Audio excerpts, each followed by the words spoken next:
heard you guys like top 5 videos. So today, we're going over the top 5 cardistry moves you need to know. Whether you just do card tricks, whether you're just a magician or a beginner cardist, these 5 moves in these 5 different categories should cover the basis so you look like an expert even if you're not. Now here's what I mean by that. Inside the cardistry community, we all know the difference between mocking God, phase, squo, cybele, but to the average layman, to your average spectator, it kind of all looks the same. So what I'm going to do is I'm going to break down the 5 categories of cardistry moves. And in each of those categories, I'm going to show you the easiest move to learn in each category. That way, you have moves to cover the entire spectrum, and to the normal spectator, your thumb fan, if you can't do a riffle fan, pretty much looks the same as a riffle fan. I already know there's going to be a vast majority of you who already know all 5 of those moves, and that is fantastic. You have a great base set of cardistry skills, but this video is definitely for those of you who are just starting out, or those magicians out there who don't want to spend thousands of hours learning 50 different cuts when they can just do one cybele cut to impress their spectators. You know what I'm saying? All right, let's hop into it. So number 5, which is actually the first and most important one, so it's kind of backwards. I don't know why I did it like that, but it's gonna be the spring. Now the thing about the spring is, you know what category I'm gonna give it? The spring. It's that important. The move and the category are the same thing. It is the card spring. If you don't know how to do the card spring, here's what I want you to do. I want you to subscribe to this channel, hit the notification bell, like this video, and then exit out of it immediately and go learn the card spring. It is that important. In fact, besides your basic sleight of hand moves, nothing will be more important to gathering in a crowd than your card spring. It will make people freak out. Anyone and everyone will freak out at your card spring. So learn it, learn how to make it big, learn how to make it so you don't drop anything, and you will be set. I'm actually pretty serious though. This thing will be worth your time. If you don't think it'll be worth your time to learn a card spring, you're wrong. Go learn it right now. It's essential. Hence the title of this video. All right, so number 4, we're gonna go with the thumb fan. Now, the thumb fan is so important because it can be a great way to display the cards of the spectator in a cool fashion. So if the spectator's like, oh, are all those cards different, sir? I don't know if anyone's actually asked that at Magic Performance, but you can showcase, like you should in any trick, that, hey, look, there's a normal deck of cards, all the cards are different, by doing a nice and clean thumb fan. If you're just starting out as a magician or a cardist, the thumb fan really is one of the first moves you should learn. It really shows that you know what you're doing with the deck of cards. It looks really eye-catching and pretty to spectators, and even after years and years of doing it, you can almost tell. I bet you I could tell how long someone's been handling cards by how good and smooth their thumb fan is. Because the only way to get all the cards even and on the right plane and all that stuff is really just repetition and doing it over and over and over again. Once you watch a really basic tutorial and it's not that good, you really just have to do it over and over and over again to get it down. But it's definitely an essential move and you need to know it.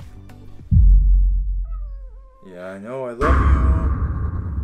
Oh, so a quick word from our sponsors of this video, risemagic.com. Now you might realize, wait, that's you guys. You're right, because we are having a massive summer blowout sale as we speak. Be sure to check out rise-magic.com/store to see amazing decks of cards at really reasonable prices that are below the market value that are listed on other websites. So go ahead and check that out. These are the big boy playing cards. I can't really grab them. Oh, I hold you with one hand. These are the big boy playing cards. This is a big boy right here. This is a big cat. And you can find them on rise-magic.com/store along with an assortment of other decks. I'm actually going to leave this iPhone clip playing up right now that'll show you some of the great deals. And I'll leave it playing into the next segment of this video. Is that okay?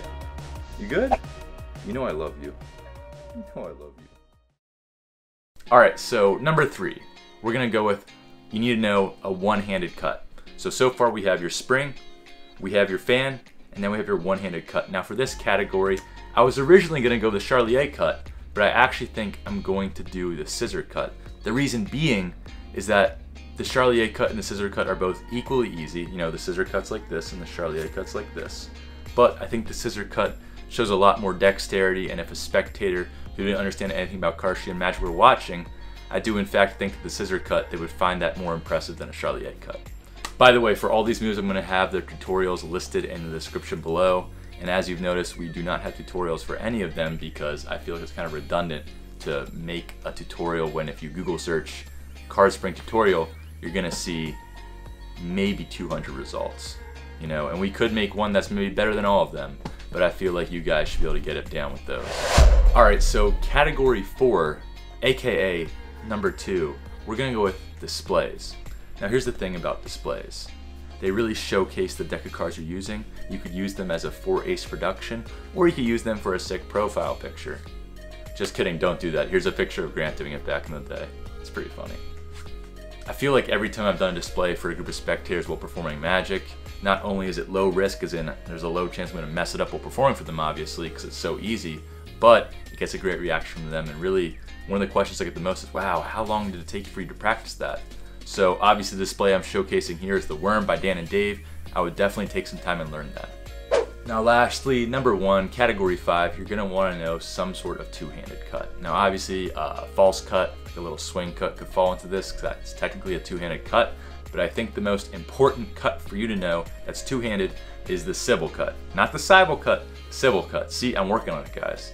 See, I feel like lots of you guys aren't going to believe me when I say the normal spectator, your Good Morning America host, your normal person who isn't involved in the cardistry community, they're really not going to know the difference between a Sybil cut and phased, or a more complex cut like Mocking God or anything like that. If you don't believe me, look at Dynamo. Dynamo basically made an entire career out of the Sybil cut. It's literally, some people call it the Dynamo Shuffle.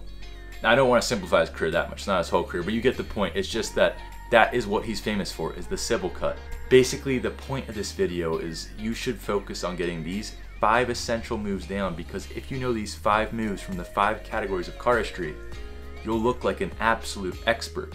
Sybil cut is not that hard. Sybil cut, darn it! So, we just went over the 5 easiest moves from each of the 5 categories of cardistry moves. If you learn just the easiest of these 5 categories and perform them with excellence, you will look like an absolute mastermind and freak beast of card handling to 99% of the world's population. And I really don't think it'll take you that long. All the tutorials are listed below in the description. If you enjoyed this video, please give us a like. It really encourages me to keep making videos and to not quit. If you also want to leave a comment and say something encouraging, I'd be happy to reply. If you want to say something negative, I will probably also reply, but it might hurt my feelings, so maybe hold back. I don't really know about that. Definitely hit the post notifications button if you want your phone to be assaulted, literally assaulted with a notification the second we post a video. You could be on your phone and just chilling. You could be texting your girl. You could be, you know, on Facebook. Who uses Facebook anymore? You could be on the IG on your grind. You could be keeping your snap streaks even though no one uses Snapchat anymore. And bam, we post a video, bam, assaulted with a notification. You can immediately drop everything you're doing to watch the video that I made for you. Doesn't that sound appealing? I know, you should do it right now.